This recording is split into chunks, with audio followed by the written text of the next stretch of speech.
Mute tayo sa Zoom eh. So let's start. Praise the Lord. Magsimula tayo dito sa introduction natin. We're describing events that took place between third and the beginning of the fourth Passover in Jesus' public ministry. At ito po ay final phase na or middle phase pala ng third to fourth Passover. Okay? And he was spending more time in and around Jerusalem ng panahon na yon. Going into the city to teach and then returning north when the situation became too dangerous. So, umiiwas-iwas din siya kasi hindi pa time na kailangan madakip siya or something, na makrucify. Kaya, umiiwas-iwas muna siya noon. So, we pick up the story as the Lord is teaching in the northern part of the country. Important feasts are fast approaching and He will leave the relative safety of His home area and venture into Jerusalem once more in order to teach and declare His true nature and mission to the people in the holy city. Kasi sa John chapter 7, yun po ang opening natin mamaya, yun kasi yung problem doon na dahil nakikilala na siya at sikat siya, gusto nga siyang patayin o dakpin. So this event, number 82, describe one such dynamic appearance in Jerusalem during the Feast of Tabernacle o yung tinatawag na Sukkot Festival sa Jewish, isa sa mga 7 Jewish festival that we will also tackle na isisingit natin tonight.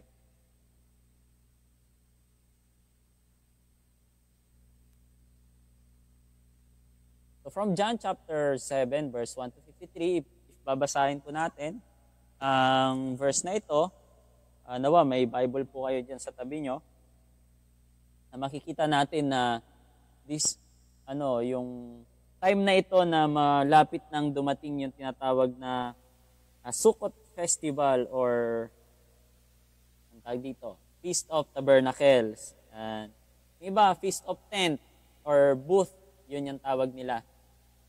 So the Feast of Tabernacles was a celebration that commemorated several things. The blessing of the harvest as well as the time spent in the desert during the Exodus.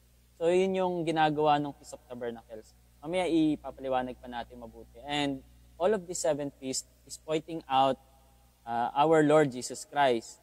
At i-share natin ito. The name booth or tabernacle comes from the booth made of tree bough. So mula sa puno po, mga sanga at saka ire-record ko lang po.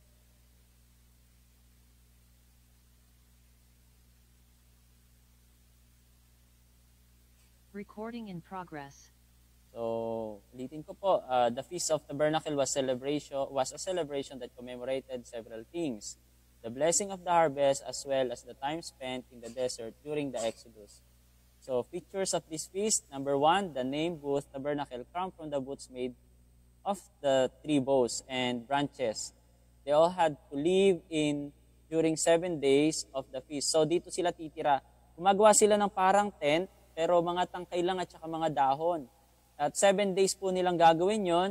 The family will stay and be intact. Minsan na nakikita-kita sila or reunion and then kumakain sila doon sa ilalim ng tent na ito.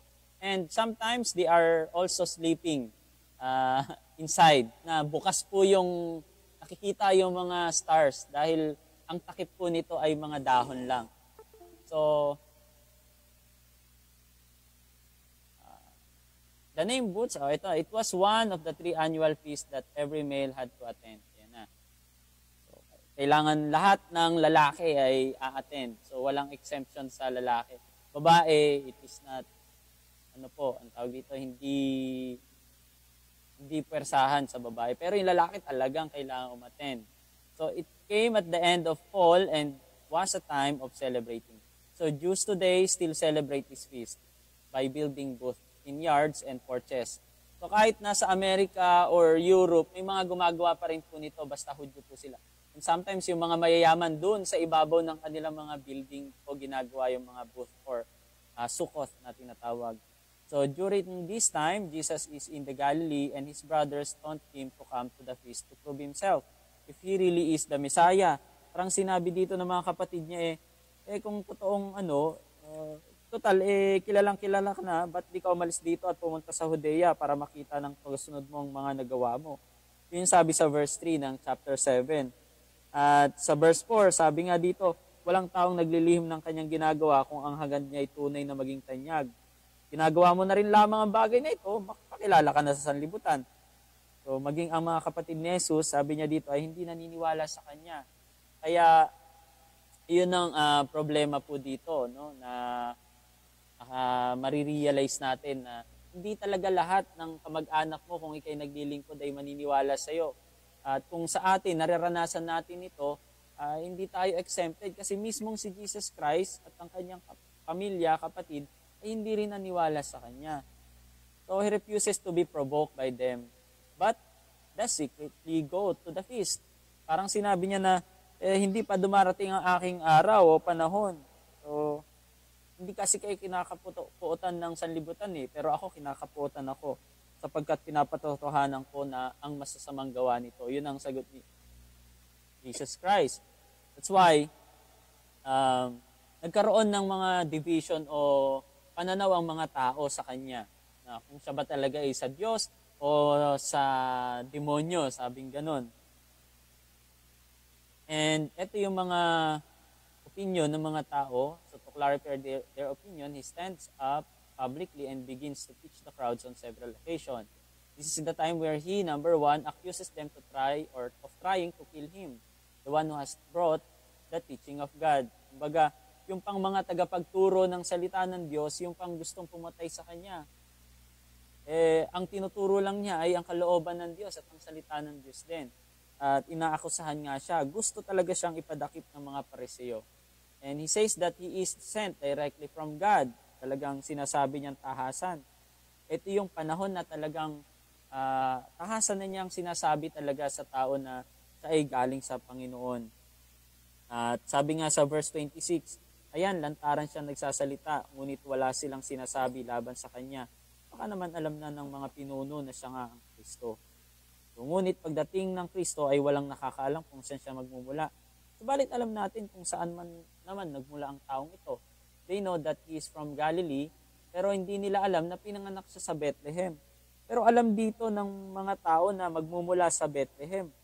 At nabasa ko yon dito sa chapter 7 na meron sila dito po sa verse 41 and 42. Dahil meron silang sinabi na tunay ngang ito ang propetang hinihintay natin. Siya na nga ang Kristo, sabi nung iba. Ngunit may nagsabi rin, para bang magmula sa Galilea ang Kristo? Di ba hindi? And verse 42, di ba sinasabi sa kasulatan na ang Kristo ay magmumula sa lipi ni David at ipinanganak sa Bethlehem na bayan ni David?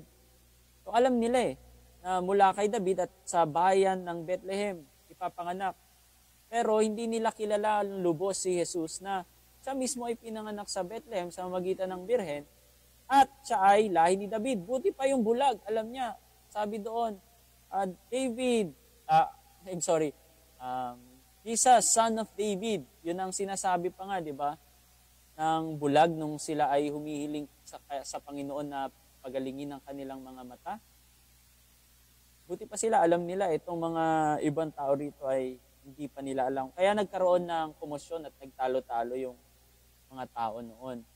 At sabi nga dito ni Jesus Christ, where I am, you cannot come. Meron kasi siyang sinabi na kung saan ako pupunta, hindi nyo malalaman. Saan kayo pupunta? Sabi tuloy ng mga tao, saan kaya pupunta ang taong ito at hindi na raw natin siya makikita? Pupunta kaya siya sa ating kababayang napadpad sa lupain ng mga Griego na nagturo sa kanila?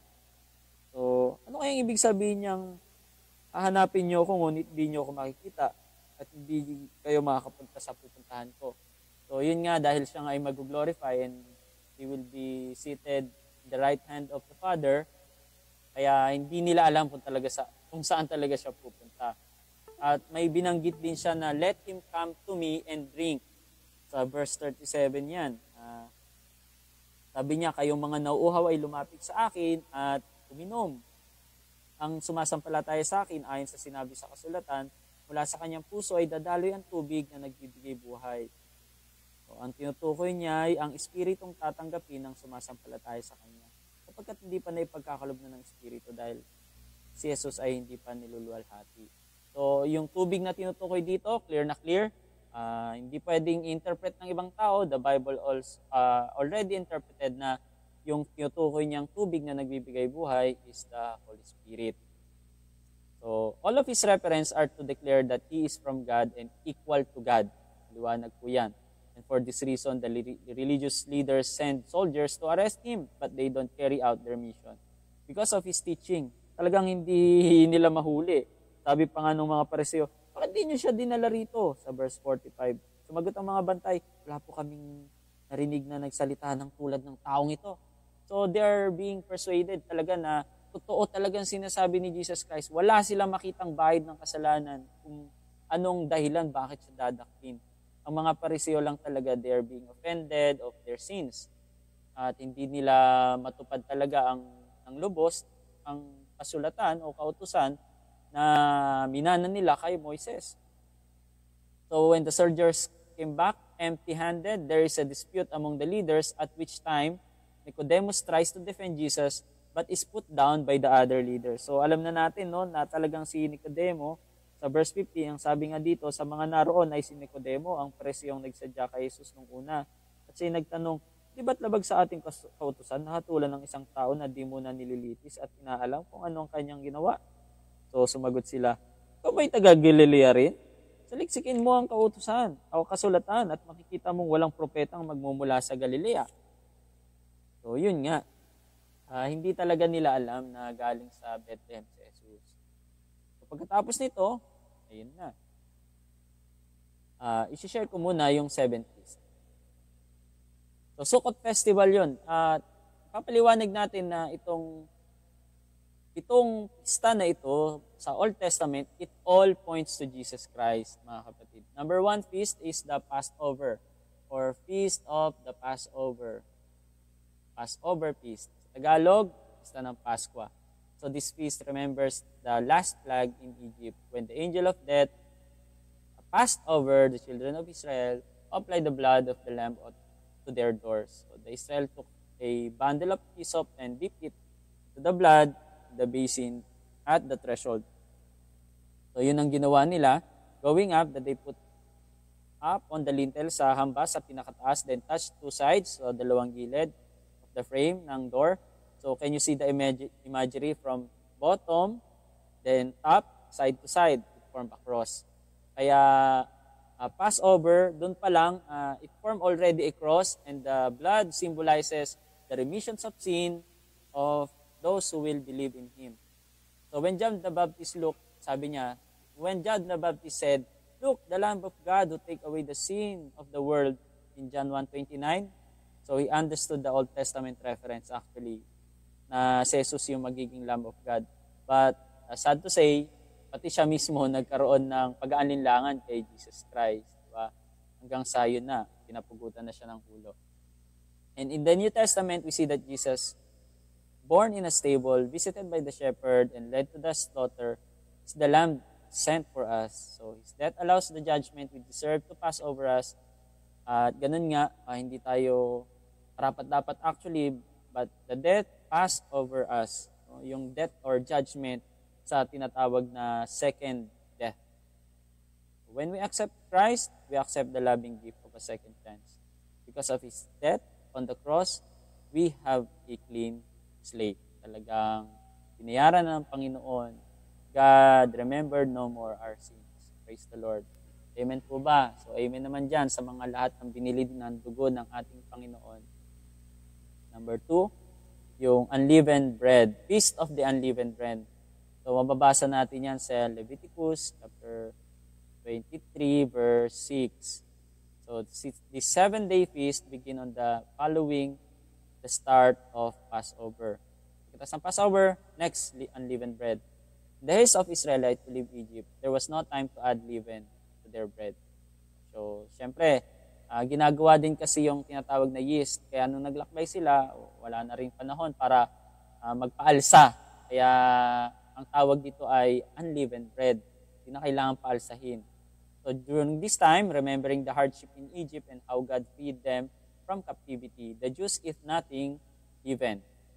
So walang pampaalsa talaga, walang yeast. leaven often represents sin and decay in the Bible because in allegorically, yung Egypt, it typifies the sin.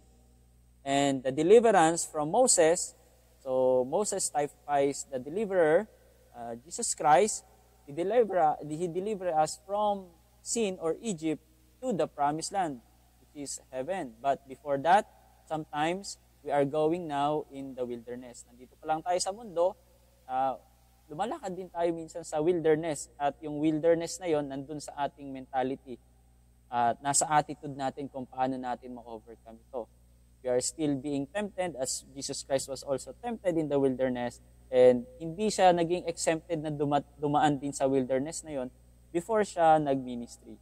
Kaya tayo, marahil nasa wilderness time man tayo, ilabaga ang nipis ng blessing, but ang mahalaga, tayo ay binayaran ng Panginoon at hindi na tayo namumuhay bilang isang taong makasalanan dahil binago na tayo sa magitan ng biyaya ng ating Panginoon. And that's the good news. Amen? So, yeast becomes an inseparable part of the bread.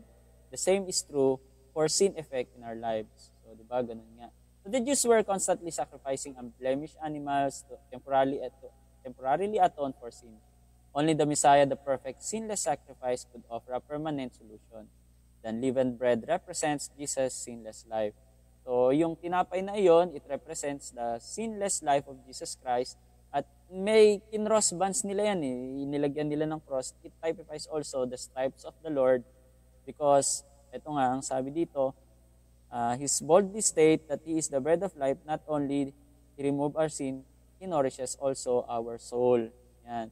Sabi nga sa Isaiah chapter 3 verse 5 po ata yun, and I think sa 2 Peter chapter 2 verse 24 o 1 Peter 2:24, ang sabi doon, behold, the Lamb of God that takes away the,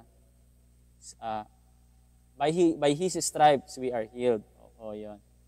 And by whose stripes we are healed. Yung sinabi doon sa dalawang verse na yun.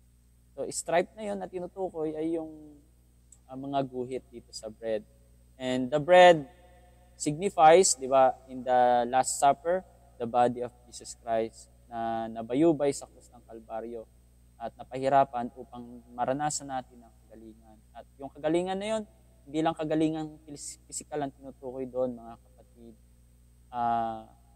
Buong part, buong aspeto, kagalingan sa ating kaluluwa o sakit sa spiritual, maging sa physical, sama-sama po yun.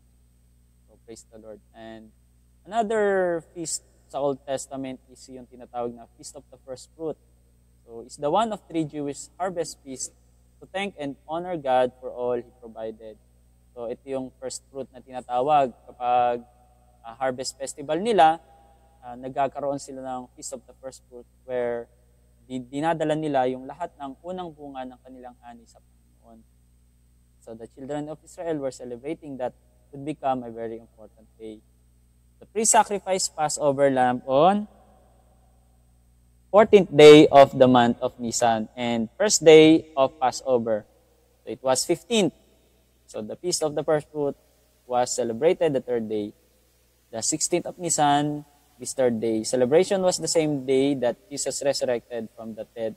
Kaya yung first fruit na yon, same day nung pagkabuhay ng maguli ng Panginoon. Kaya naging first fruit si Jesus Christ. At tinawag din siyang firstborn. Bakit? Siya yung unang panganay na inabuhay na maguli mula sa patay na may katawang hindi nabubulok.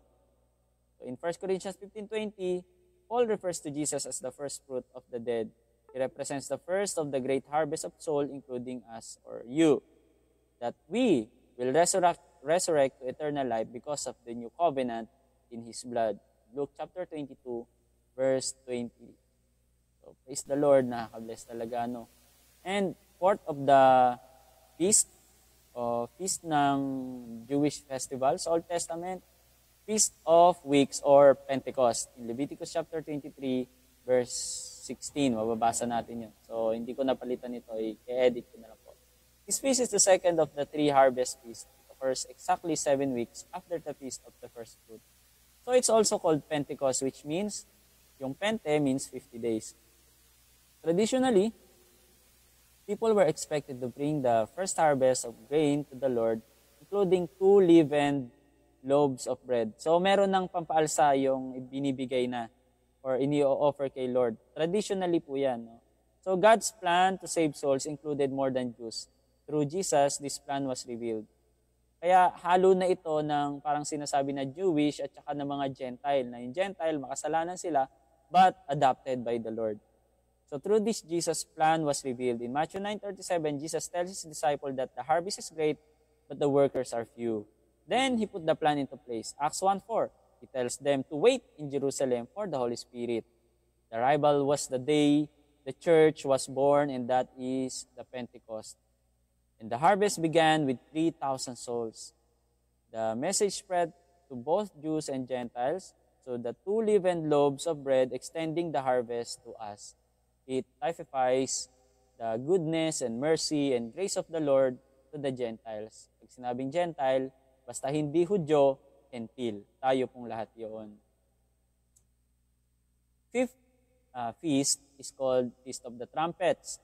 In a beautiful declaration, God commands His people to rest. Pahinga muna kayo.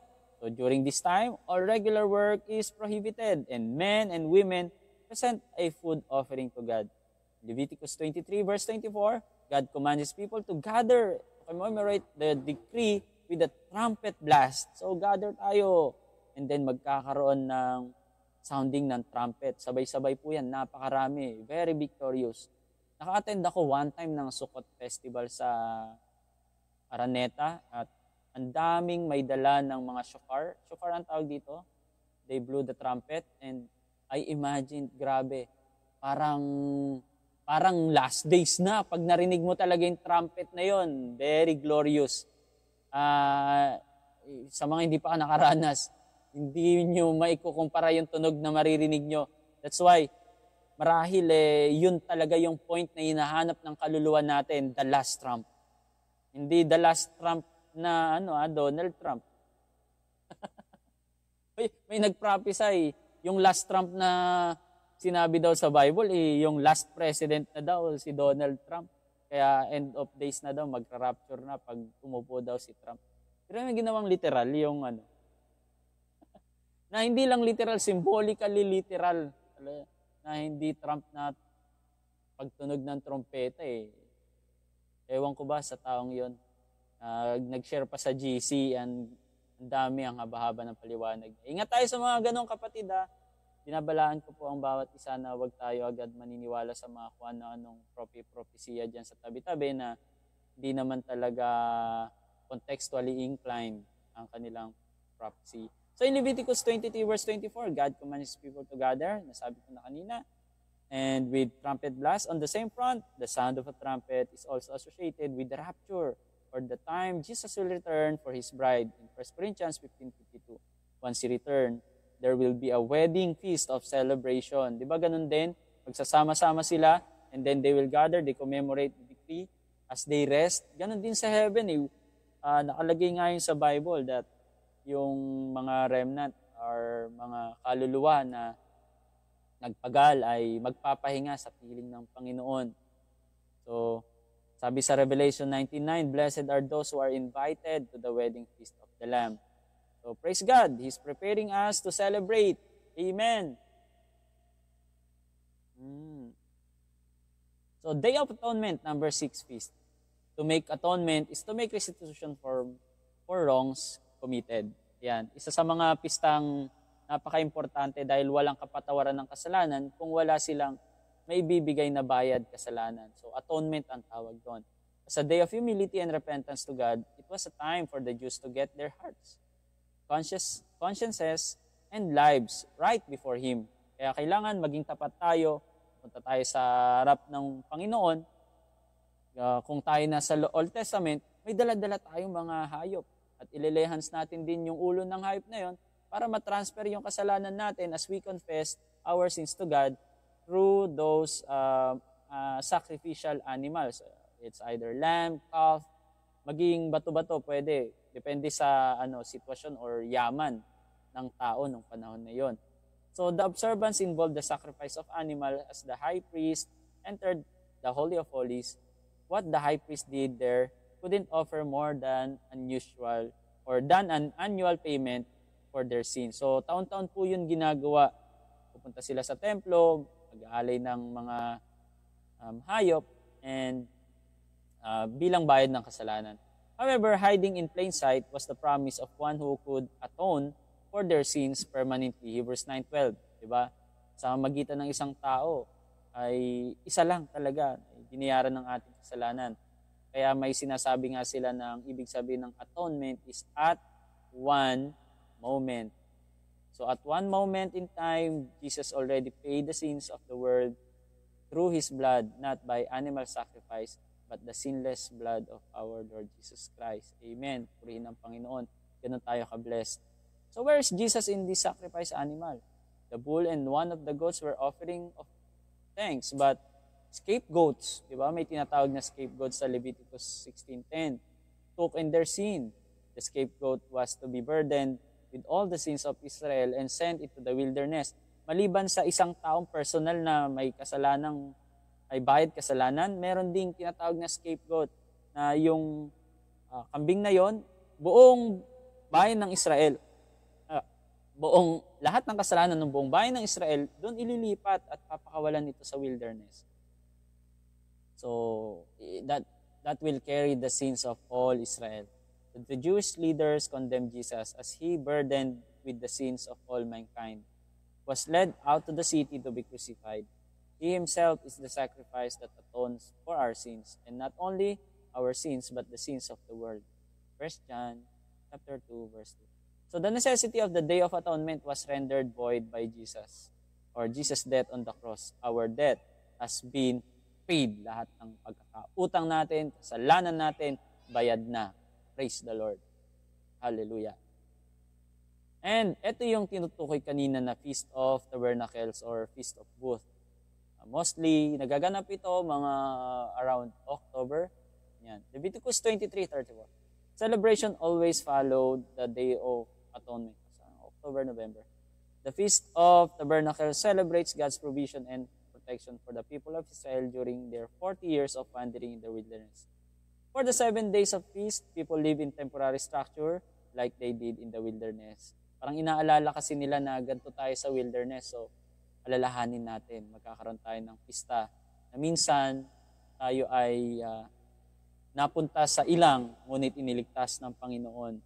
So yun yung transition ng Egypt patungo sa Promised Land. From comfort to uncomfort to the eternal comfort. Okay? Worldly comfort yung una, ang comfort, ibig sabihin yung wilderness, and eternal comfort yung Promised Land. And that's heaven for us. So the Lord Himself was with Israelites in the desert in a tented temple called Tabernacle. So feast also celebrates His presence as He tabernacles or dwells with us. Siya yung tumira sa atin, nanahan sa piling natin. So He is called Emmanuel, meaning God is with us. God is with us. Matthew 1:23. He put on a temporary tabernacle, a human body to dwell on this earth, and offer Himself as a sacrifice. So this act of divine love and sacrifice was not just for a select few, but for all humanity. Revelation 7:9 paints a beautiful picture of this truth. After this, I saw a vast crowd, too great to count, from every nation and tribe and people and language, standing in front of the throne and before the Lamb. So this verse highlights the inclusivity of God's kingdom. So people from every corner of the world united in worshiping Jesus Christ. Amen. Walang pinipili ang Panginoon. So this feast also points to the promise that God will return and rally with His people. In the person of Jesus, and He has promised that there will be no more death and suffering, that He Himself will wipe away every tear from our eyes. Kaya pupunasan ng Panginoon ang ating mga mata mula sa pagluha. So His return is the ultimate fulfillment of hope we've carried our entire life. So what a day. Grabe that it will be. Napakagandang araw yung panahon na yun, mga kapatid. Talagang nakaka-bless. Sa 7 feast na ito, Sukkot Festival, yun yung unang-unang or opening natin ng kalagitnaan ng third Passover to fourth Passover of our Lord Jesus Christ. So, number 82 tayo kanina. First pa lang yun. 83 na tayo. Ilang minuto nang kinain niya? 1 oras. Grabe siya. Total, 12 lang naman to. Mabilisan lang din natin itong share. And dahil ito ay chronological order, hindi naman kailangan nating ipaliwanag talaga ng mabuti or i-expose, magkaroon ng expository. So this is a life of Christ. The simply are much better. Kumbaga lalakaran lang natin yung talagang sunod-sunod na detalye ng tawag dito ng buhay ni Jesus Christ, no? Kasi ang Bible hindi po siya talaga chronologically it's not absolute na chronological talaga ang pagkakasulat, lalong-lalo na yung Matthew. Kaya yung apat na tinatawag na Book of the Gospels or four Gospels ay parang inaayos natin na maging chronological siya. So our Lord leaves the temple area and goes to the Mount of Olives. So yun nga, yung kanina kasi, sinabi niya na hindi pa daw niya panahon, hindi daw siya pupunta sa pista, pero secretly pumunta pa rin siya nung panahon na yun. And after that, yun nga, umalis na siya sa templo and pumunta siya sa Mount of Olives. So there is a park there, tawag Gethsemane, where he will later pray before his arrest. So hindi pa siya inaaresto, hindi pa ito yung time na yun, pero pumunta na siya doon. So he spends the night here and return to the temple the next day. Parang yun ang gustong-gusto niya talaga maging solitary, mag-isa siya, and then pray siya doon. So the Pharisees tried to a new line of attack, this time trying to turn the people against him. They do this by bringing a woman caught in an adulterous affair and asking him what to do with her. So ito na yun, yung number 83 natin, Jesus and the adulteress. John 8, verse 1 to 11. So if according to Mosaic law, he tells them that she should be stoned. Ay, kailangan batuin ito. Nahuling sa akto na nangangalunya. Grabe antindi yung ganun na huli sa aktong nangangalunya. Then, ihaharap mo sa Panginoon. That's why, parang kahiyahiya nga ang sabi nga nila talagang wala daw siyang damit ng panahon na yun. So they will accuse him of being unmerciful and even breaking Roman law because Jews weren't allowed to execute without Roman permission. If he tells them to let her go, they will accuse him of being too liberal and turn the people against him. So biruin mo, di ba? Parang kino-corner talaga siya eh. Kapag sinabing, pag ayaw pakawalan, yun nga yung gustong ibato sa kanya. Eh kung pabatuhin, malupit tong taong ito. Mamamatay tao, walang mabuti sa kanya. Makukuha ng mga Pariseo yung side ng mga ibang tao. So Jesus turns the tables on the Pharisees by challenging them to consider who among them was truly worthy of being this woman's judge. Diba? Ano ba sa inyo may karapatang humatol? So let he who is without sin cast the first stone. Napakaganda nga ng ng wisdom talaga na ito ni Jesus Christ, no? Kaya sa lahat ng misjudgment, Jesus Christ is the perfect judge, as in perfect judge talaga mga kapatid. Hindi ko pwede sabing imperfect. He is the absolute and perfect judge. Kaya walang tao talaga may karapatang humatol sa atin. Maybe baka sa inyo, meron kayong nararanasan ganyan. Sometimes, alam niyo naman ng totoong sitwasyon, pero parang feeling niyo wala kayong kakampi. Praise the Lord dahil Jesus Christ, alam niya ang nangyayari sa iyo ngayon, alam niya ang pinagdaraanan mo. Just cast all your care upon Him because He cares for you. So, yun nga sinabi niya, that he who is without sin cast the first stone. When they realized that according to the law and conscience, none of them are worthy to judge her, they leave. Then Jesus, who is worthy to judge her, does so by forgiving her and encouraging her to not sin in this way any longer. Kaya pinaramdam ni Jesus Christ yung mercy niya. Kumbaga, sa point na ito, hindi naging objective si Lord Jesus. Kapag objective siya, kung ano yung law, kung ano yung batas, kung ano yung nakikita, nababasa, yun ang totoo, yun ang susundin. magiging matigas ang kanyang puso, kailangan gawin. Ang subjective, yung kanyang feeling, mukhang mali ito, mukhang ano. So, hindi siya objective, hindi din siya totally subjective. Maawa kayo sa kanya. Hindi lang basta ganun. Wala ba kayong puso? May sinabi rin siyang na katotohanan. So, ang tawag doon is transjective. Combination of being subjective and objective. Maraming mga tao subjective lang, naawa lang, pero wala silang talagang dahilan. Hindi nila alam kung bakit. Or mali ang kanilang damdamin. Kasi madaya talaga ang damdamin, di ba? Heart is deceitful upon all things. And kailangan pag sobrang objective naman, minsan nagiging matigas ang ating puso. Pero pag combination ng dalawa, we are being transjective. Hindi transgender transjective. So, it's all about the judgment na isasama natin ang puso natin at ang katotohanan at yun si Jesus Christ. So, praise the Lord. To the crowd, He proves His unassailable wisdom. To the woman, He demonstrates the mercy of God.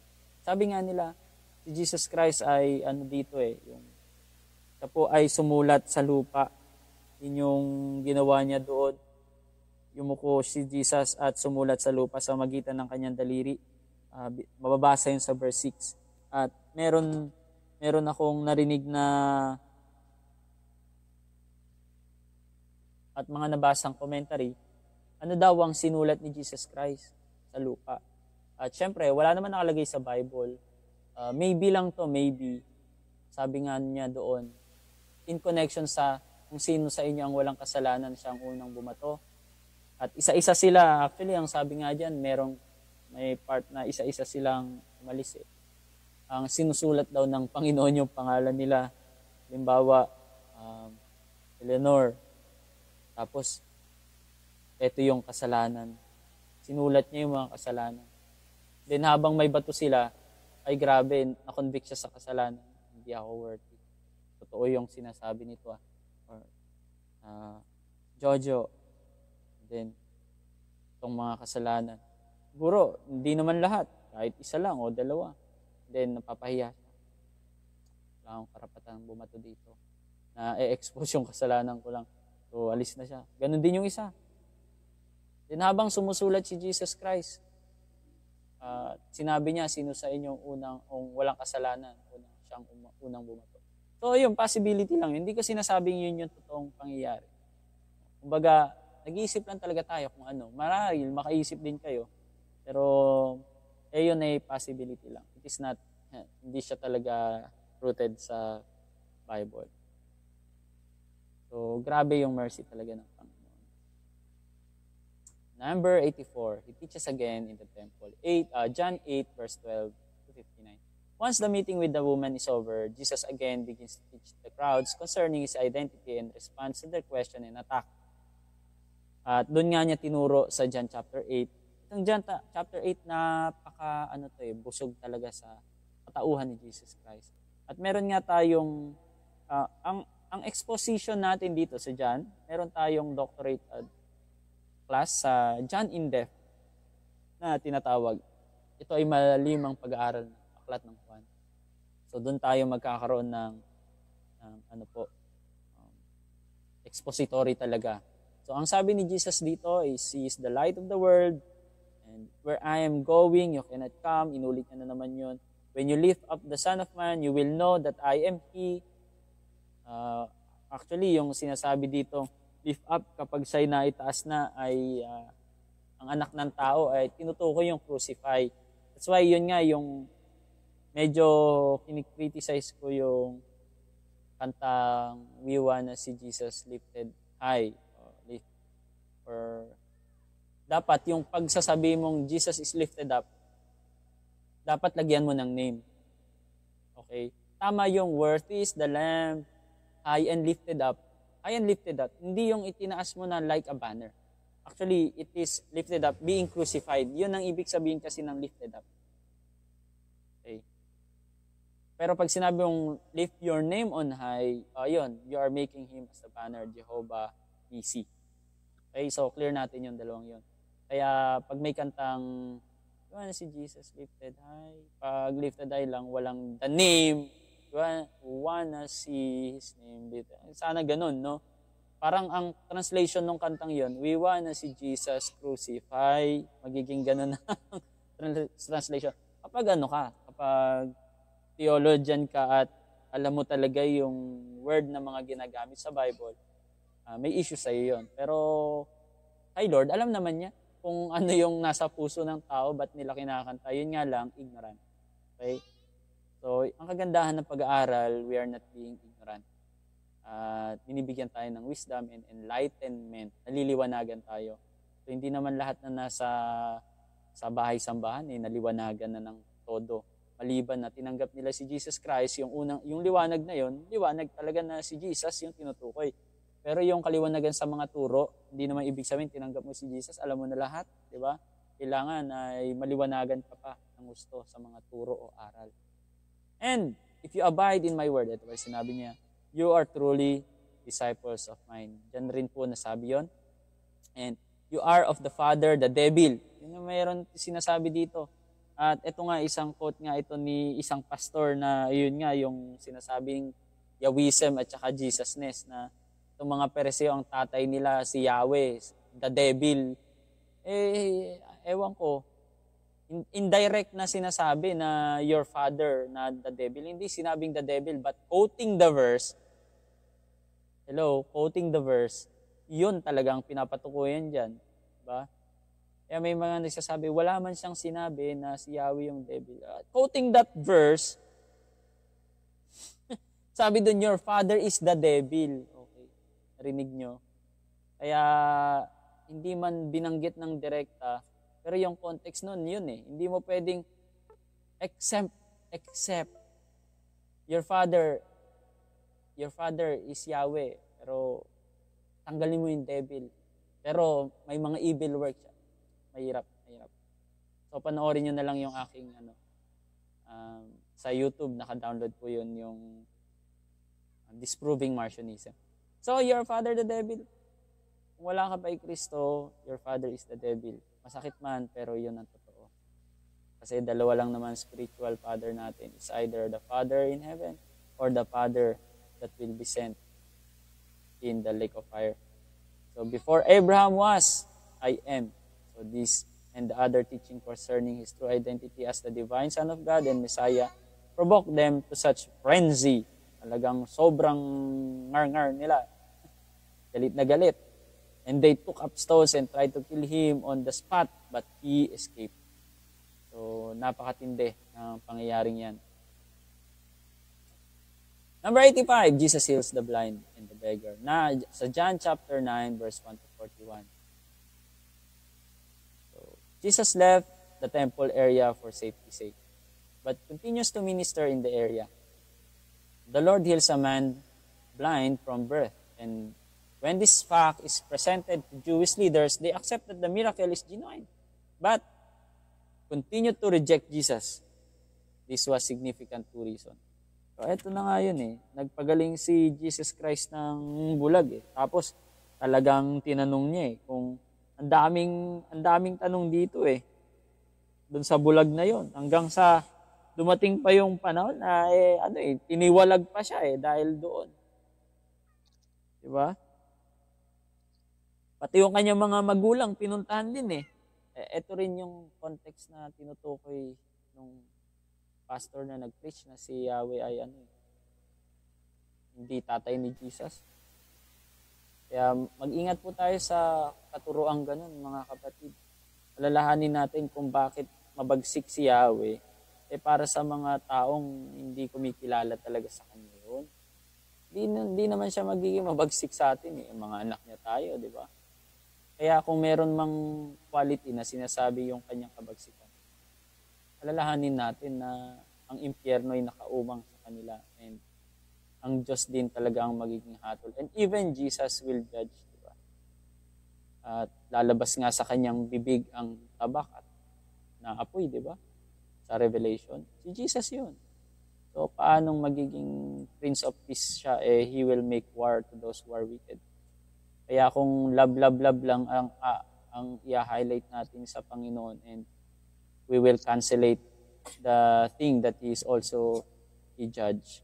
Kulang yung pagka-Diyos ng Diyos kapag kaganon kapatid. We are making a half character lang ng Panginoon. So the healing of, dito na tayo. So the Lord heals a man blind from birth, and when this fact is presented to the Jewish leaders, they accept that the miracle is genuine. Nabasa natin kanina. So ito yung two reason. The healing of a blind person was never done before and was a definitive sign that Jesus was the Messiah, and they rejected this clear demonstration. Di sila maniwala eh. So the healing was a living parable that pointed to their own blindness in the spiritual world and how God was opening the eyes of the simple and shutting the eyes of the proud. Kaya ito yung mga bulag sa espiritu na tinatawag sa John chapter 9 verse 35, and let me read. Nabalitaan ni Jesus na ang lalaking pinagaling niya ay tiniwalag ng mga Pariseo. Kaya't nang nagtagpuan niya ito ay kanyang tinanong, sumasampalataya ka ba sa anak ng tao? Sumagot ang lalaki, sino po ba siya, Ginoo? So, ang unang himalang tinanggap nitong bulag ay himala lang sa katawan, but he never really believed at that point fully. So, hindi pa sa saved noon whole salvation, ano. Kaya, pwede kang gumaling sa physical, pero hindi pa save ang iyong kaluluwa. Kaya, dapat talaga binibigyan natin ng security ang isang tao na sila ay masave. Na tatanungin natin sila kung tinanggap mo na ba si Jesus? Opo. So, sa tingin mo ba, ligtas ka na? Pag hindi po, then, make him rest assured na ligtas na siya. Ganun ang ginawa ni Jesus Christ. That's the process. Sumasampalataya ka ba sa anak ng tao? Sumagot ang lalaki, sino po ba siya? Sabihin niyo sa akin upang ako'y sumampalataya. Kasi nakita mo na, saan kausap mo ngayon? Wika ni Jesus. Sumasampalataya po ko, Panginoon. At sabi ng lalaki. Kaya ang tawag doon is common grace. At sinamba siya ni Jesus, and then nung ligtas na, ayun prevenient grace. Sinabi ni Jesus na parito ako sa mundong ito upang humatol. Yung grace na nakapagliligtas, yun na yung tinanggap niya rito. Sinabi ni Jesus na parito ako sa mundong ito upang humatol. At nang sa gayon makikita ang mga bulag at mabubulag naman ang nakakakita. Meron siyang unang sinabi na hindi ako dumating dito para maging tagahatol.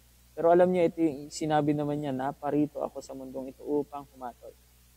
So, yung unang point na yon, hindi yung makasalanan na palaging dinidikdik ng mga Pariseo yung sinasabi niyang hahatulan niya. Kundi, yung mga ayaw maniwala sa kanya talaga, yun yung sinasabi niyang naparito ako upang maging tagahatol. So, narinig ito ng ilang Pariseo na naroon at siya kanilang tinanong, ibig mo ba'y sabihin mga bulag din kami? Sumagot si Jesus, kung kayo nga'y bulag, hindi sana kayo hatulang may sala. Ngunit dahil sa sinasabi ninyong nakita kayo, nanatili kayong may sala. So, yun yung po. So this sign was a judgment directly on Jewish leaders and teachers who should have seen but didn't. Sad to say, marami din ganun. Kahit sabihin natin na mga Kristiyano na, ngayon ay bulag pa rin. Nawa hindi tayo yun. Amen?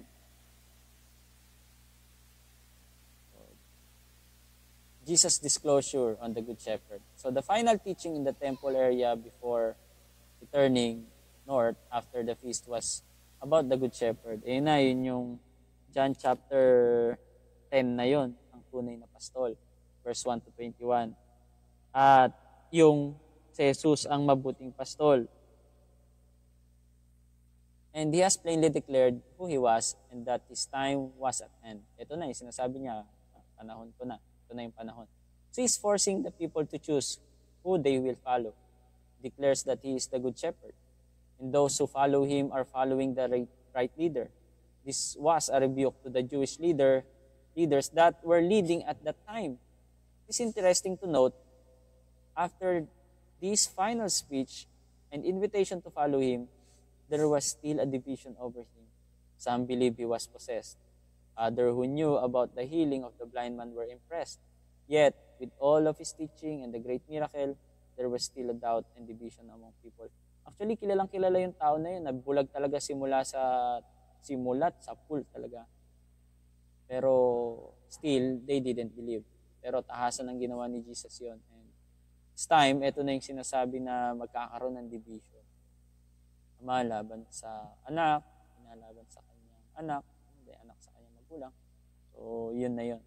About sa pananampalataya na kay Jesus Christ. Yung tinutukoy doon. So, there is no transitional explanation of leaving Jerusalem and going back up north. So, the next scene finds him back in Galilee between the fall feast of booths and winter feast of dedication. At this point, we see him preparing for yet another trip to Jerusalem to teach at the temple. So things have cooled down. Medyo kumakalma na ng konti. And he's planning to return. So during this trip, there are some who want to go with him, and it is here that he warns them about the cost of discipleship. After one follower wants to go to his father's funeral before going with Jesus.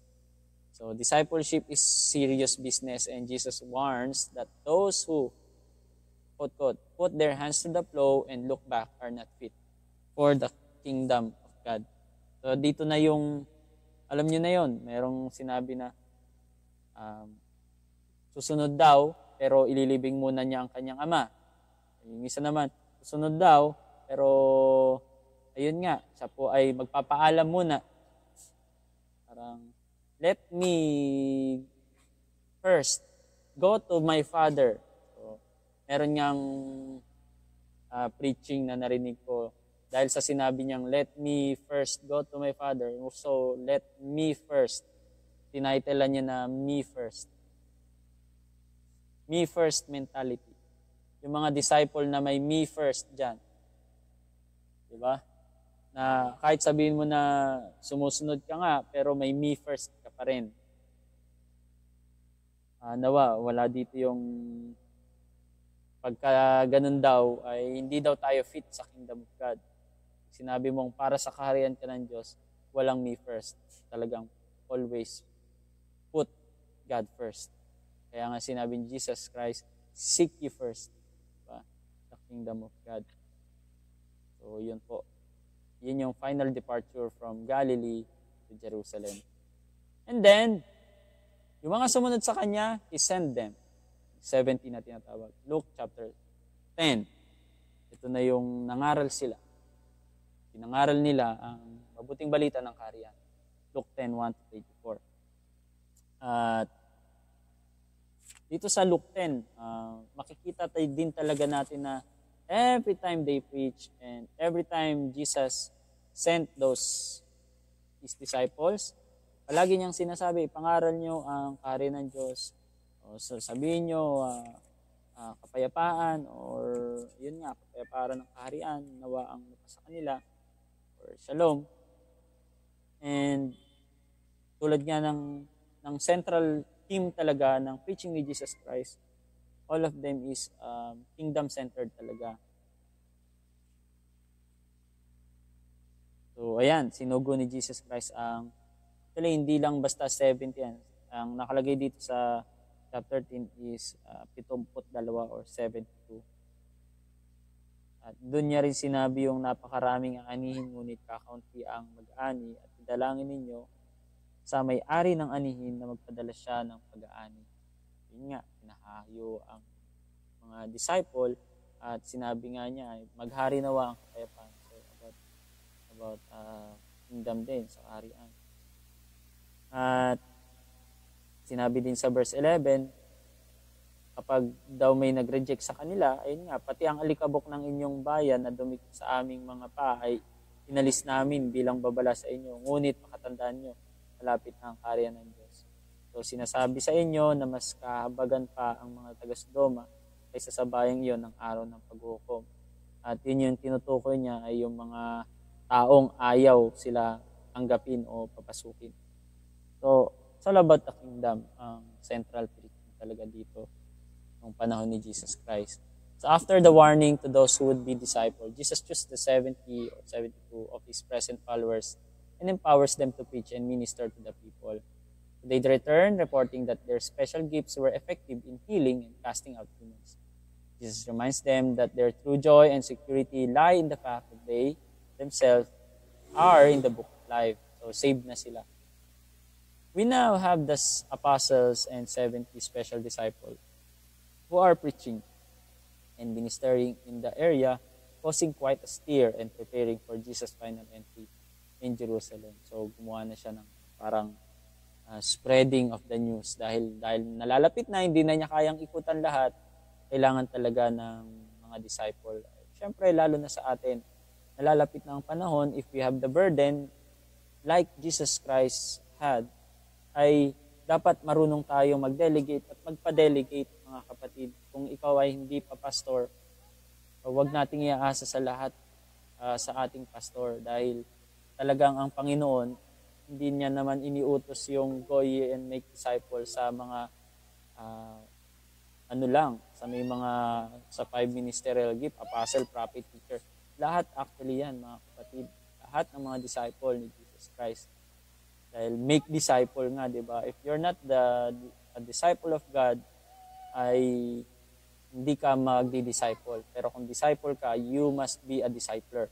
Hindi ka pwedeng tawagin disipulo ng Panginoon kung hindi ka discipler. Kasi hindi ka marunong sumunod. Ang disipulo, sumusunod din sa utos ng Panginoon. Paano ka sasabing disipulo kung hindi tayo nakapag-soul win?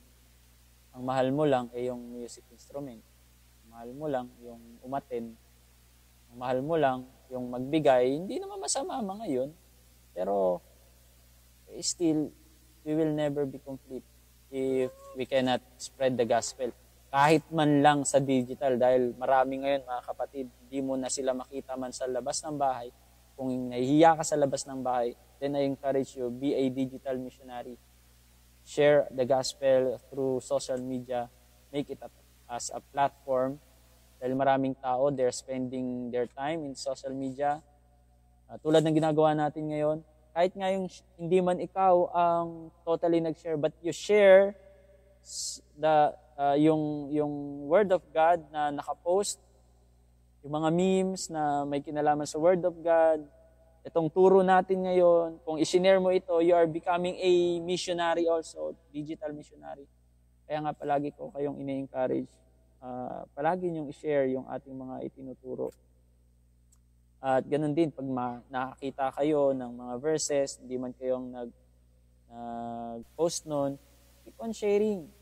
Kasi may mga naligtas na sa magitan lang ng pagbabasa sa words of God na nakaposte or nakalagay lang sa pader. How much more kung nag-i-scroll sila at friend mo sila. Matik yun, dadaan yun sa wall mo. Kaya importante din talaga mga kapatid ngayon, nasa digital world na tayo. Pati ang pera, digitalized na rin. Diba? Samantalahin natin ang pagkakataon dahil nalalapit na. That's why, ang sabi sa Bible, redeeming the time for these days are evil. Kung napapadaan sa wall mo, yung mga walang kakwenta-kwentang ka-impyernong mga bagay, maging cause naman tayo ng paglawak ng kaharian. Hinihimo ko ang lahat, become a digital missionary. And I thank God for this MBS. Ang owner nito ay si Jesus Christ, ang Mobile Bible School. This is a gift for us. Bagamat sabihin natin, ako ang nag-register or ang nakasulat sa papel, founder, pero hindi ako talaga ang founder nito or ang host nito, ang Panginoon. I'm not taking the credit. Talagang ang Lord ang may-ari nito. Katiwala lang tayo dahil walang bagay dito sa mundo na pag-aari natin maliban sa ating kaluluwa kung saan naroroon yung ating kalooban or will. That's why yung will na yan ay talagang powerful na mismo ang Diyos, hindi niya kinokontrol. Control mo sarili mo, hawak mong cellphone mo, gawin mo na maluwalhati ang Panginoon sa lahat ng iyong makakaya. Chat mo yung matagal mo ng kabatch, be sent, be an apostle. Ibig sabihin ng sent ay apostolos. Naging apostol tayo ng Panginoon, hindi yung entitled na apostol. Ibig sabihin, magpasugo tayo sa Kanya, yung mga daliri natin, mag-type tayo ng mga verses, makakapag-encourage at makakapag-discourage din sa pagpapatuloy sa kasalanan.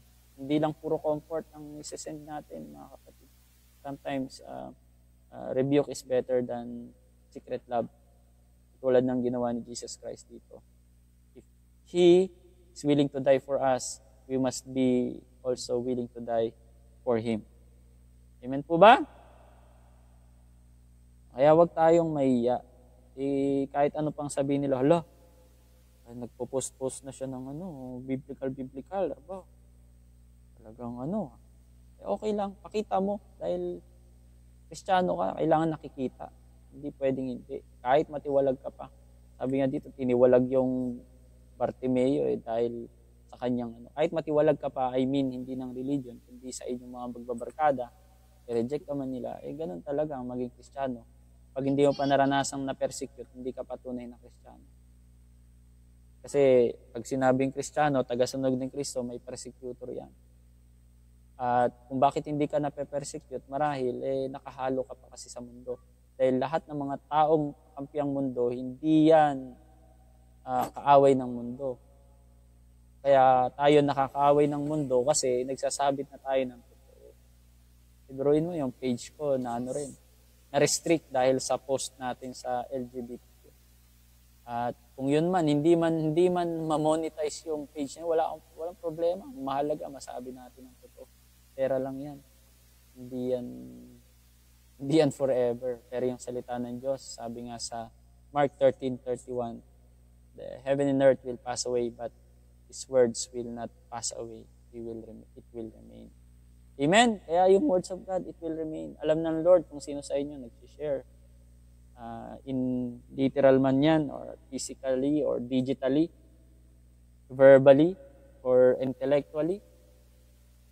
Alam ng Lord yan. Kaya huwag kayong mahiya.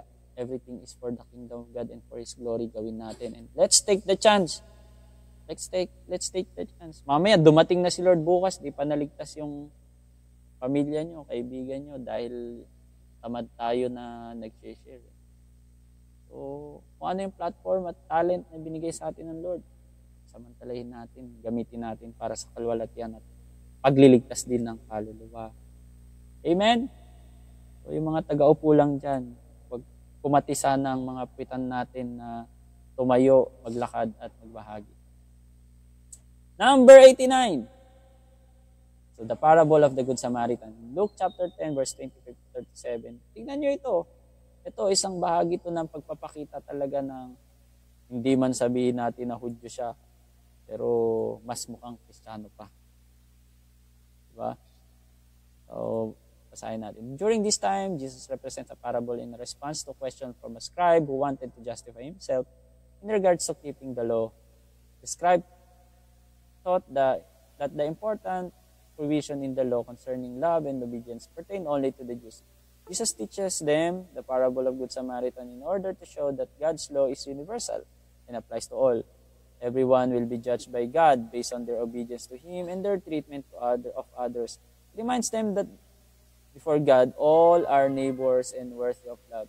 Lahat tayo magkakapatid sa Panginoon o magkakaibigan din sa Panginoon at may karapatang ibigin. Lahat, kahit mga baklaman, tomboy, lasinggero, makasalanan, mga ngalunya, ganun ang ginawa ni Jesus Christ. Kahit mga pulubi sa kalsada, binugbog. Kanina habang nasa loob ako ng 7-Eleven,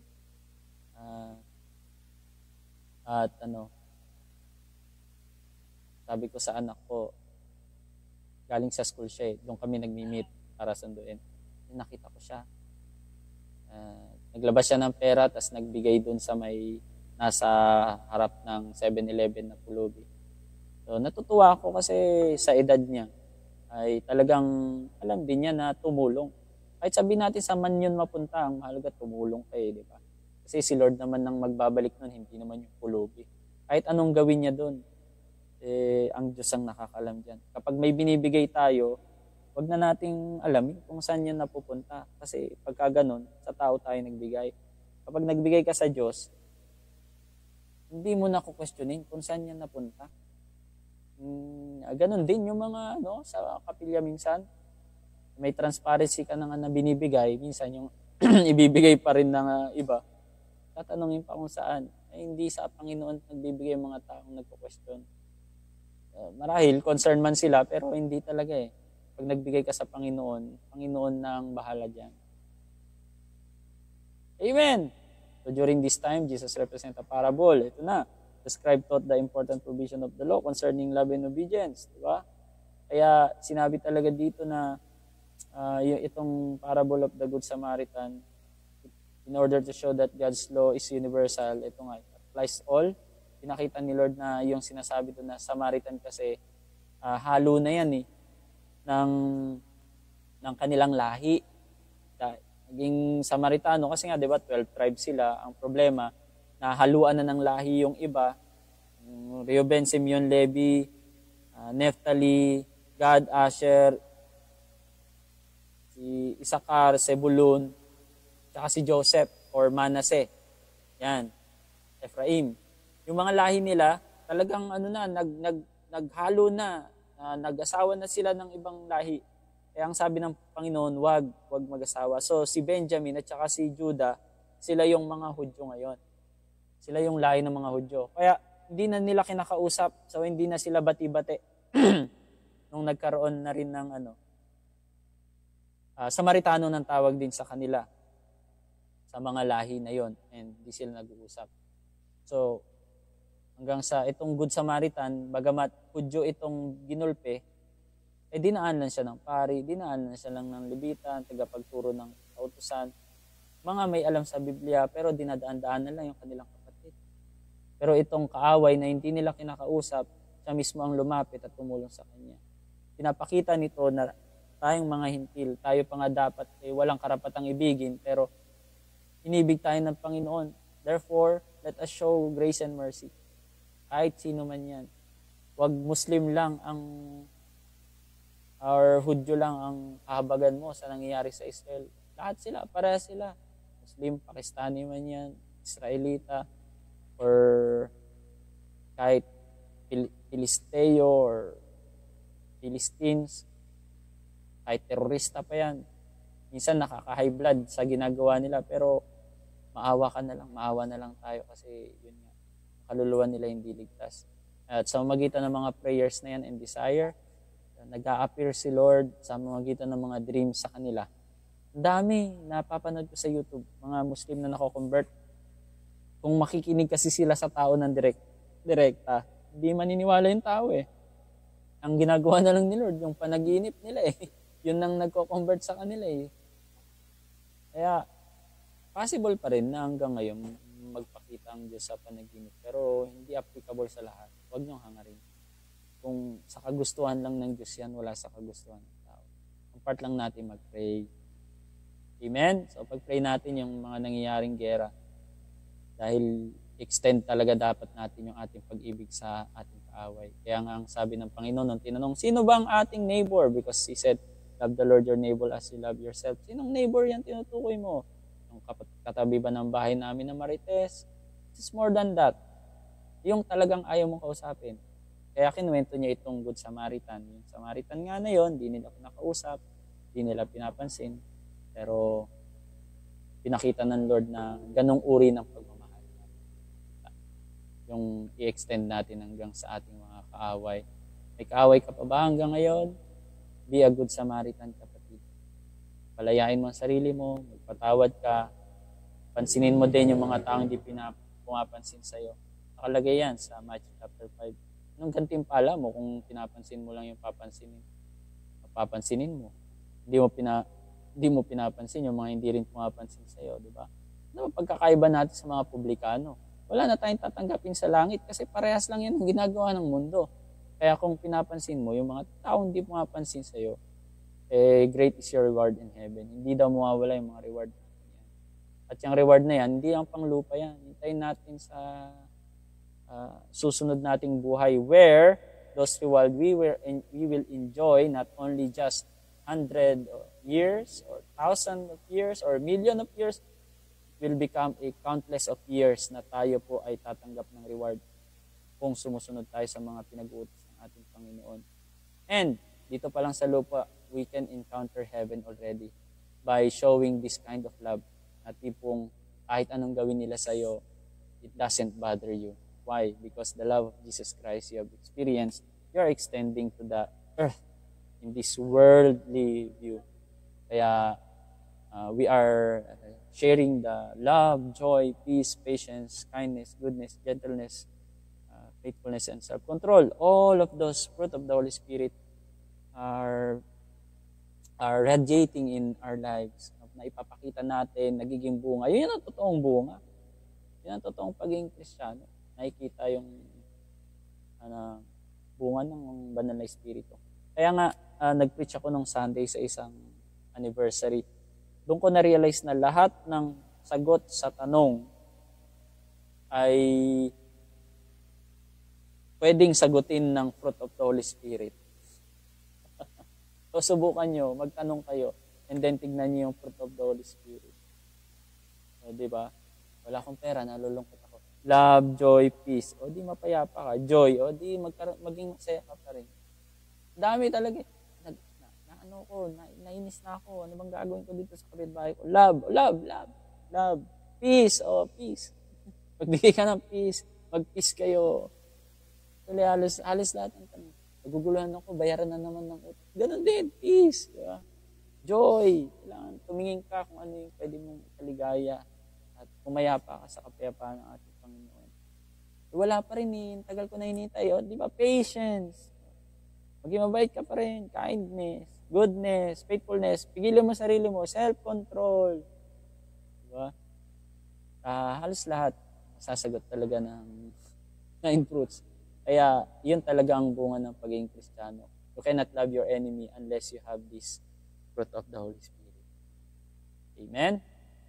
So, number 90. Hindi ko sila nalagyan ng actually may picture yan. Ewan ko kung bakit ayaw mag-open. Kailangan siya i-refresh. Give me a second. Try nating i-refresh. Ayan, lumita.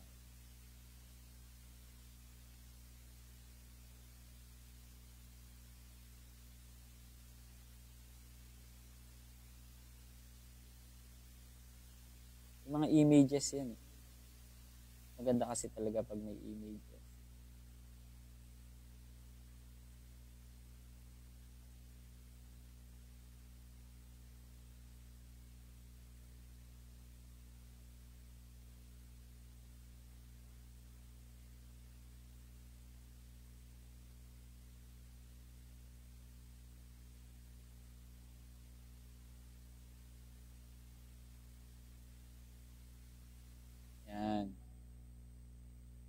So, bumalik na.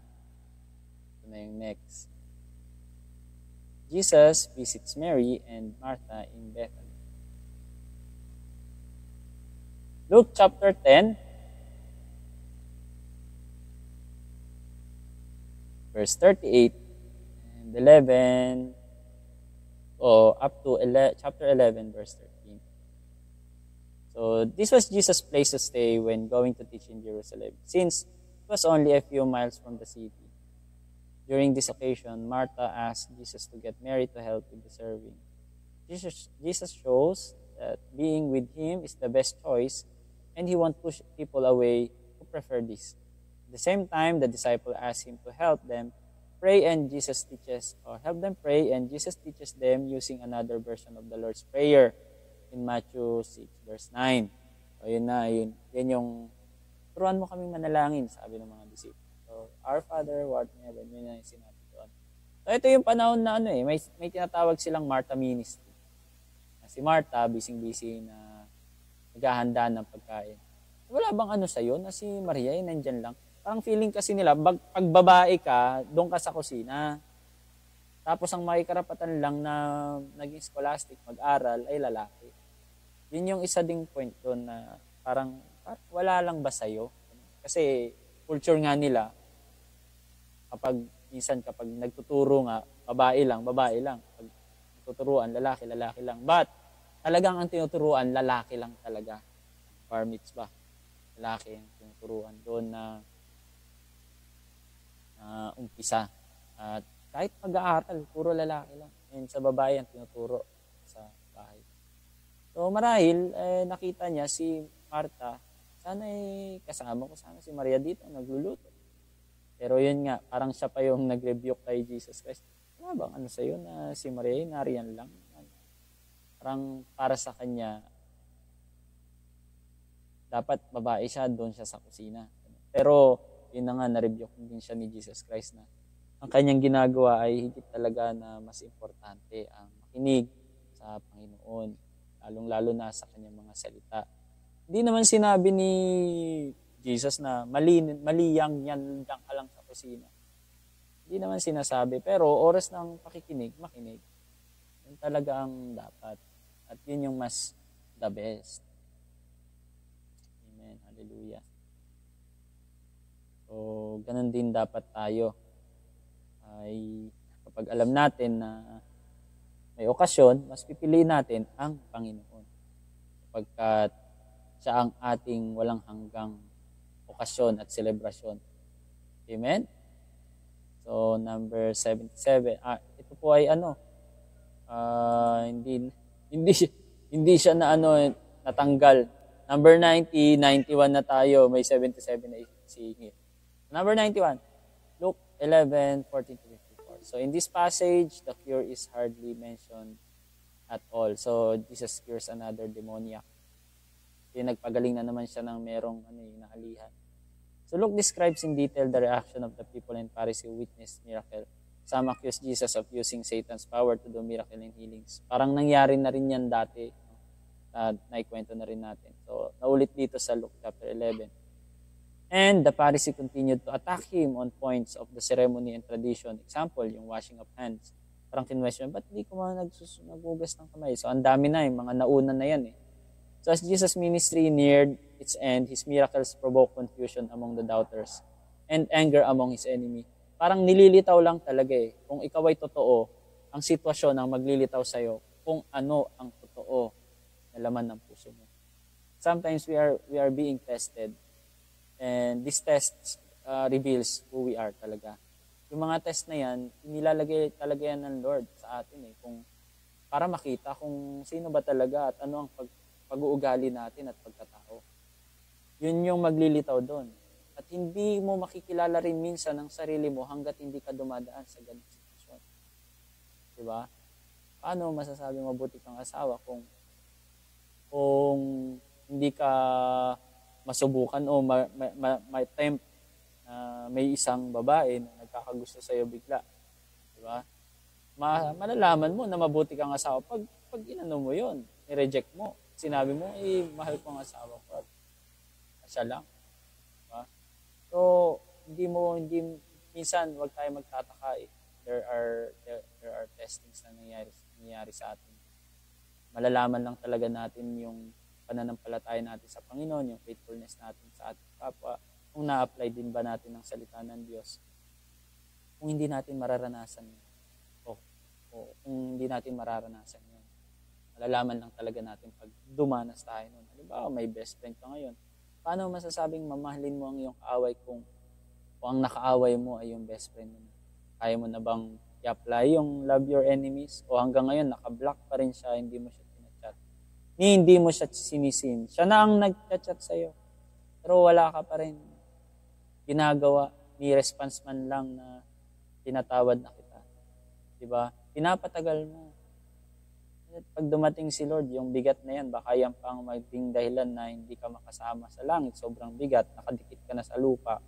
Diba? Dahil yung bato-bato yung laman ng puso mo. Ayaw palambutin. Masyado ka ma-pride. Kinakamusta ka na. Siya pang lumalap. Di ka gumagawa ng paraan. Si Jesus siya na mismong nagpakumbaba dito. Ganun din daw ang gawin natin. Magpakumbaba tayo gaya ni Jesus. Wala namang ibang standard ng pagiging Kristiyano kundi siya. Hindi tayo ang standard natin. Huwag natin ibaba ang standard ng pagiging Kristiyano sa magitan ng kanyang ugali. So, kailangan talagang pakita natin na Kristiyano talaga tayo. Amen? So, as Jesus' ministry near its end, his miracles provoke confusion. Diba? Nagkaroon ng confusion. Talagang na umangat kung talagang tagasunod ka o hindi. Yan ang magiging pamantayan talaga yung mga pagsubok. Kung tayo ba ay deserving o hindi deserving na tawaging anak ng Diyos, mga Kristiyano. So, yun nag-provoke doon sa mga himala na ginawa ni Jesus Christ.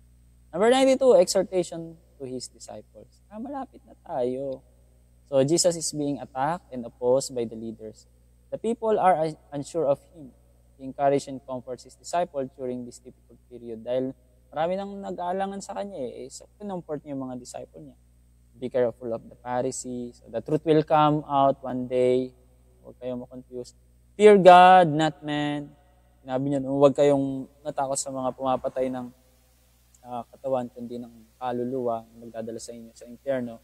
And God loves you and will care for you like the sparrow. Kinuwento nga niya na ang mga mata ng Ama ay nasa mga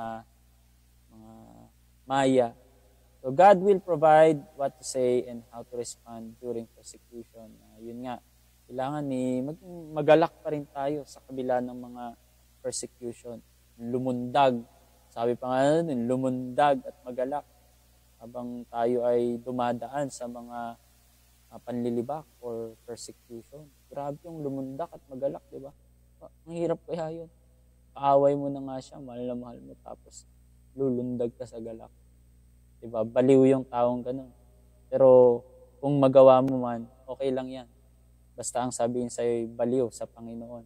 Kaysa sa baliw ka sa kabaliwan ng kinababaliwan ng mga mundo o ng mundo. Amen po ba? So, Jesus is beginning to prepare His disciples for His death and resurrection. And the difficult times ahead, He tells them the parable of the rich fool beggar. So, yung rich fool, yung bigger barns na sinasabi doon na, bukas ganitong gagawin ko. Papagawa daw siya ng kamalig, and then ganyan. Pero namatay din. Kaya, mas mahalaga daw kaysa sa buong mundo ang kaluluwa ng tao. Therefore, ang kaluluwa ng kasama mo sa bahay, ng boss mo, ng kaibigan mo, hindi pa tumatanggap, mas importante pa ang treasure o katumbas ng kaluluwa niya kaysa sa pinagsama-samang yaman ng mundo. Ganon din tayo kung bakit tayo niligtas ng Panginoon. Nakita ng Lord na kahit pagsamasamahin natin ang kayamanan sa buong mundo, mga ginto at pilak na pinaghihirapan ng mga tao ngayong hukayin, diyan sa minahan ng ginto, pinagmumulan pa ng mga sakuna at kung ano man, pinababaliwan ng mga tao, mga mamahaling damit at kung ano man material, lahat ng yan, kahit ano pa yan, pagsamasamahin mo lahat yan, sabi doon ay walang maitutumbas sa kaluluwa ng tao talaga. Very precious yan. Kaya you're precious, kapatid. Mahal ka ng Diyos. At pinili ka ng dugo ng Panginoon. So, yan. Much of His exhortation is similar to early teaching given to them in the Sermon on the Mount. So, yung Sermon on the Mount na Matthew chapter 5, actually matagal yun. Nasa Luke chapter 12 talaga yung context niya. Pero pagbabasahin mo nga yung Matthew, dahil nga Matthew yun nga yung palagi kong sinasabi, siya ay organizer, pinagsama-sama niya yung mga sermon. Kaya nandun pa lang siya sa mga opening pages or nasa simulang mga pahina ng Matthew. Kasi more on more on compilation. Pati yung mga parables ni Jesus Christ, magkakahiwalay yung binanggit. Pero siya kinompile niya. Sunod-sunod yun. Puro parables. Ganun ka-organize naman si Matthew. Dahil siya ay tax collector. Ma-organize siya, mabusisi. And, ito pa.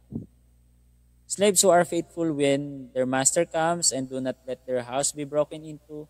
Slaves that act faithfully and honorably while their master is away. So he finishes his teaching to his disciple and to the people who had gathered to hear him. He knows that his cross and resurrection are near and wants to warn them that an important time of decision is near.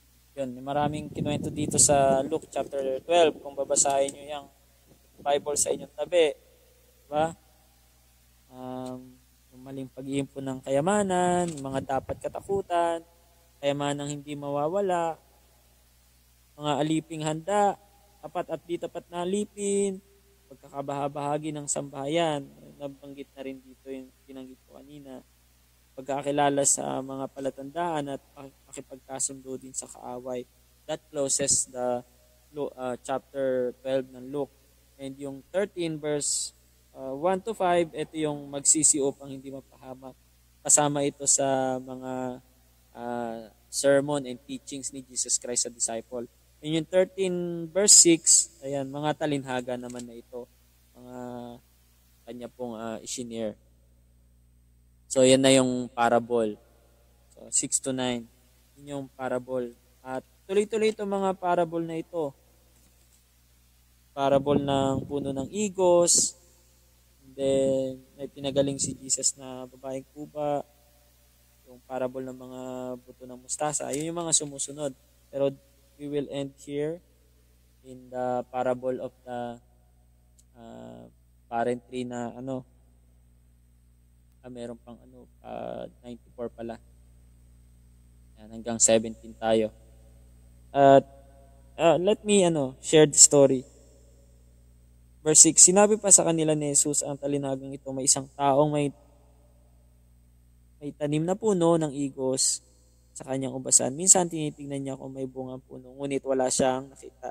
Dahil dito sinabi niya sa tagapag-alaga ng ubasan, itong taon na akong pumaparito at naghahanap ng bunga ng punong ito, ngunit wala akong makita. Putulin mo na at nakakasikip lang yan. Sumagot ang tagapag-alaga, huwag po muna nating putulin ngayon. Huhukayin po ang palibot at lalagyan ng pataba. O hukayin ko po ng palibot at lalagyan ng pataba. Baka sakaling mamunga na sa susunod na taon. Kung hindi pa, saka po ninyo ipaputol. So Jesus provides one more parable that warns disciple of consequence of not producing fruit. So kamusta ka kapatid? Nagbubunga ka ba? The fig tree in the parable was given extra time to produce, but would be cut down if it did not eventually produce figs. In all of the teachings and parables at this point, Jesus is issuing a warning to those who have thus far rejected Him. Kaya sana bago tayo pumanaw or dumating si Lord, ay magbunga tayo mga kapatid. Kasi pag wala tayong bunga, hindi naman sinasabi na mawawala tayo sa kaharian ng Diyos. Hindi naman yung puputulin tayo na mapupunta tayo sa impyerno. Ibig sabihin, dadaan kasi tayo sa apoy. Yung dadaan sa apoy na yan, ay i-judge yung mga works natin. At kapag dinaan tayo yung works natin sa Panginoon, we will be rewarded according to our works. Kaya yun yung sinasabi sa 1 Corinthians chapter 3 verse 10 onwards na maraming mga tao maliligtas, yun nga lang parang nagdaan sa apoy, wala silang gantimpala.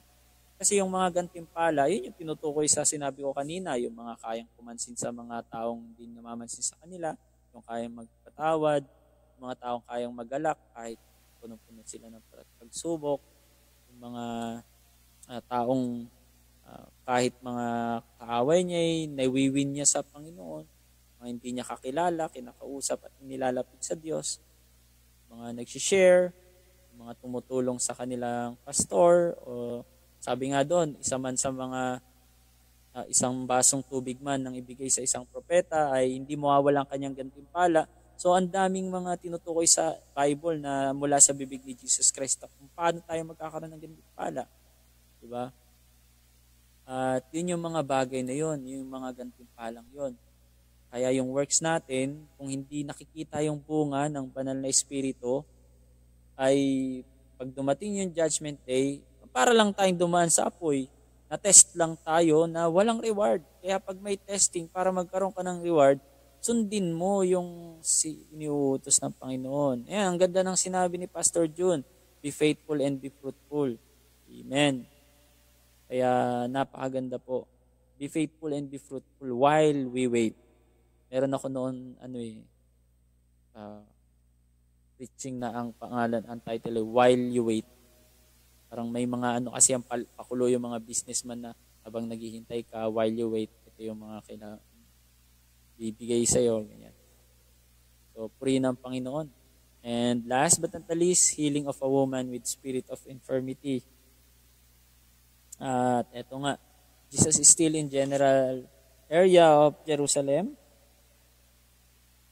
And teaching in the local synagogue, once again, he faced with the challenge of healing on the Sabbath. Yun na naman, Sabbath na naman, isang araw ng pamamahinga. Chapter 13 po yan, verse 10 hanggang 17. At siya'y nakakuba, hindi makaunat. Nang siya'y makita ni Jesus, tinawag siya, sinabi, malaya ka na sa iyong karamdaman. Pinatong ni Jesus ang kanyang kamay sa babae at nun din nakatayo siya, bigla biruin mo yung ganun. Pagkahawak na ganyan, ay talagang umistraight. Ay grabe. At ang nangyari, pinatong ni Jesus, di ba? At nakatayo siya at nagtuwid at nagpuri sa Diyos. Ngunit nagalit ang tagapamahala ng sinagoga sapagkat nagpagaling na naman si Jesus ng araw ng pamamahinga. At sinabi ng tagapamahala sa mga tao, may na-6 na araw na inilaan upang kayo magtrabaho sa mga araw na iyon kayo pumarito upang pagalingin at huwag sa araw ng pamamahinga. Sinagot siya ng Panginoon, mga mapagkunwari, di ba kinaalag ninyo sa sabsaban ng inyong baka at asno at pinadala sa painuman sa araw ng pamamahinga? Ang anak na ito ni Abraham ay ginapos ni Satanas sa loob ng 8 araw, 18 taon. Grabe, 18 taon daw na ginapos. Sabi niya dito, hindi ba dapat siyang kalagan kahit nasa araw ng pamamahinga? So napahiya ang lahat ng kumakalaban kay Jesus dahil sa isinagot niya. Natuwa naman ng mga tao dahil sa lahat ng mga kahanghangang bagay na ginawa niya. Talagang connected yung mga sagot niya sa mga ginagawa din araw-araw ng mga tao noon. Naobserbahan niya rin sila nga ganito ginagawa araw ng pamamahinga. And then, yung literal na ginagawa nila sa araw na yon ay spiritual naman niya, may implication na ipinapakawalan niya yung mga tao upang manalig din sila sa Panginoon through physical healing. So, ganun. And then, nagmamadali yung ating PowerPoint, tumilipat mag-isa. So, Luke says that the leaders were humiliated by, let me read.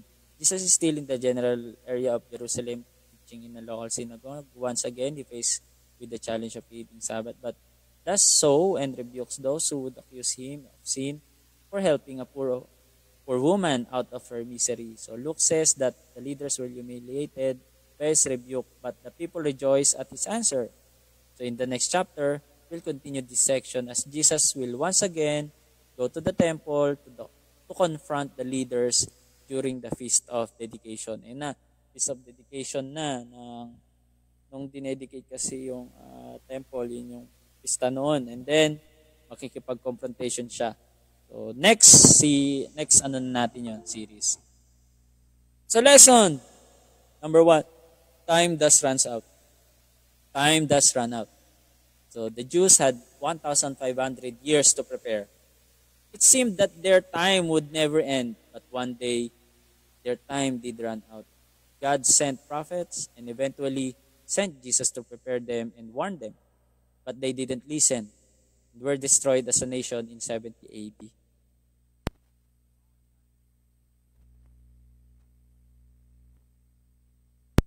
Internal closing. So, nalobat yung natin. Inopen natin ulit. But they didn't listen and were destroyed as a nation in 70 AD. When the Roman army destroyed the city and killed most of its inhabitants, Jesus sent his apostles and in every generation sent his preachers to tell people to be ready. It seems like the Lord will never come, but one day, time will run out. Totoo po yan. 1,500 years, binigay yung kautusan sa mga Israelita. Dumating si Jesus Christ. Ngayon, nung dumating siya, sinasabi niya ang katotohanan, di tinanggap. 1,000 years ago, dumating nga si Jesus Christ. Ngayon, mas matagal pa sa 1,500 years. Kung babalikan natin, o ikukumpara natin yung mula sa panahon ni Moses hanggang kay Jesus at Jesus hanggang sa panahon natin ngayon, ay 500 years grace na. Grabe. At kung ang ating aasahan naman ay yung panahon ni Adan, 4,000 years plus 2,000 years ngayon, 6,000 year na. Yung pang 6,001, that is already called seventh millennial hanggang matapos yung pang 7,000. Yun na yung pang 7th millennial na tinatawag. Kaya ilang araw na tayong lumampas, baka or millennial years na dapat sana dumating na si Jesus Christ bilang hari ng mga hari, literally and physically. Pero ngayon, spiritually, is reigning with us. He is at the right hand of the Father. Kaya dapat maghari na. Ngayon pa lang nasa lupa tayo. Time is running out. One day, He will return physically to reign. And before that will come, nawa, ay mai-share natin ang gospel sa ating pamilya. Huwag tayong mahiya na magpakita ng biyaya ng Panginoon sa ating buhay na tayo binago ng Diyos. Amen? So, lesson number 2, the time to do good is now. Wala nang patumpik-tumpik dapat. Ngayon na. Redeem the time, for these days are evil. Whenever the opportunity and the will of God were present, Jesus did good and healed the people. He did this even when it is inconvenient, dangerous, or unpopular. The opportunity to do good, to serve, or to do right is not always convenient or easy. But we must seize it when we can. Habulin natin, gawin natin. Don't talk yourself out of doing good or doing it right thing. You'll lose a blessing if you do. Amen? Kaya kung alam mo na mabuti ang isang bagay, gawin mo. Huwag kang mahiya. Asan mo loob mo, tayuan mo, laban mo si Kristo. Dahil inilabang ka niya hanggang sa kanyang huling hininga. So deserving siya para sa mga babanggitin natin at maging ang hininga natin, even to our last breath, nawa, ang mabanggit natin ay grace ng Panginoon sa ating buhay, sa buhay ng iba. Amen. So, praise the Lord. That's the end of our 3rd to 4th Passover as the part 2. Next, natin ay part 3 ng topic number 5. Maybe next week para matapos na natin yan. Mag-next week na tayo, Life of Christ ulit. So, read this in advance, please. Pwede natin itong screenshot. Screenshot muna natin. Sa ating mga devotions, ito po ang ating magiging susunod na topic. Itong sa topic number 5, part 3. Kasi mahaba talaga yung part 3 na ito eh. Sobrang haba ng scope at sa naisulat dito sa Bible, ito yung may pinakamahabang part talaga. So, praise the Lord. Thank you for maraming salamat sa mga nag-screenshot.